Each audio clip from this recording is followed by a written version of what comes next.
ಕಾಂಗ್ರೆಸ್ ಪಕ್ಷದ ಮೇಲೆ ಕೆಟ್ಟ ಹೆಸರು ಬರುವಂತಹ ರೀತಿಯಲ್ಲಿ, ಸರ್ಕಾರದ ಮೇಲೆ ಕೆಟ್ಟ ಹೆಸರು ಬರುವಂತಹ ರೀತಿಯಲ್ಲಿ ಮೂಢ ಪ್ರಕರಣವನ್ನ ಮುಂದಿಟ್ಟುಕೊಂಡು, ಯಾವುದೇ ಇಲ್ಲದ ಪ್ರಕರಣ ಅಂತ ಇದನ್ನ ಮುಂದಿಟ್ಟುಕೊಂಡು ಸರ್ಕಾರವನ್ನ ಅಸ್ಥಿರ ಮಾಡುವ ಜೊತೆಯಲ್ಲಿ ಸಿದ್ದರಾಮಯ್ಯ ಹೆಸರನ್ನು ಕೆಡಿಸ್ತಕ್ಕಂಥ ಒಂದು ವಿಚಾರವನ್ನ ಮುಂದಿಟ್ಟುಕೊಂಡು ಬಿಜೆಪಿಯವರು ಜೆಡಿಎಸ್ನವರು ಪಾದಯಾತ್ರೆಯನ್ನ ಮಾಡ್ತಾ ಇದ್ದಾರೆ.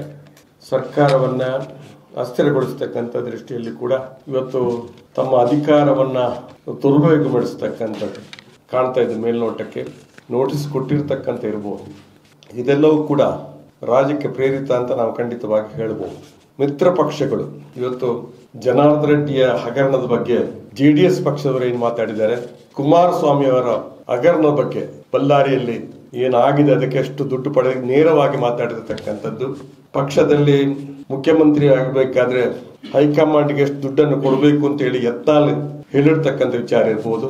ಇವತ್ತು ಯಡಿಯೂರಪ್ಪನವರ ಬಗ್ಗೆ ಕೂಡ ಬಹುಶಃ ಜೈಲಿಗೆ ಹೋಗಿರ್ತಕ್ಕಂಥ ವಿಚಾರ ಇರಬಹುದು. ಇದೆಲ್ಲವನ್ನ ಇಟ್ಕೊಂಡು ಇವತ್ತು ಅವರ ಭ್ರಷ್ಟಾಚಾರದ ಅವರು ಮಾಡಿರ್ತಕ್ಕ ತಪ್ಪುಗಳನ್ನ ಮೈ ಮೇಲೆ ಹೊತ್ತುಕೊಂಡು ಪಾದಯಾತ್ರೆಯನ್ನು ಮಾಡ್ತಾ ಇದ್ದಾರೆ. ಸಂತೋಷ್ ಹೆಗ್ಡೆ ಅವರು ಲೋಕಾಯುಕ್ತದ ಪ್ರಮುಖರಾಗಿ ಯಾರ ಮೇಲೆ ಎಲ್ಲ ಹಗರಣಗಳನ್ನ ಹಾಕಿರ್ತಕ್ಕಂಥ ಅವರು ಇವತ್ತು ಬೇರೆಯವರ ಹೆಸರನ್ನು ಹೇಳಿ ಪಾದಯಾತ್ರೆಗೆ ಹೊರಟಿದ್ದಾರೆ. ಚುನಾಯಿತ ಸರ್ಕಾರದ ಮೇಲೇನೆ ಹಗರಣದ ಹೆಸರಲ್ಲಿ ಗೂಬೆ ಕೂರಿಸಿ ಏನಾದರೂ ಪ್ರಜಾತಂತ್ರ ವ್ಯವಸ್ಥೆಗೆ ಧಕ್ಕೆ ತರತಕ್ಕಂಥ ಪ್ರಯತ್ನ ಮಾಡ್ತಾರೆ. ಇದು ನಡೀಲಿಕ್ಕಿಲ್ಲ. ಒಂದು ಹಗರಣ ಅಲ್ಲದಂತ ವಿಚಾರವನ್ನ ಮುಂದಿಟ್ಕೊಂಡು ಮಾಡ್ತಾ ಇದ್ದಾರೆ.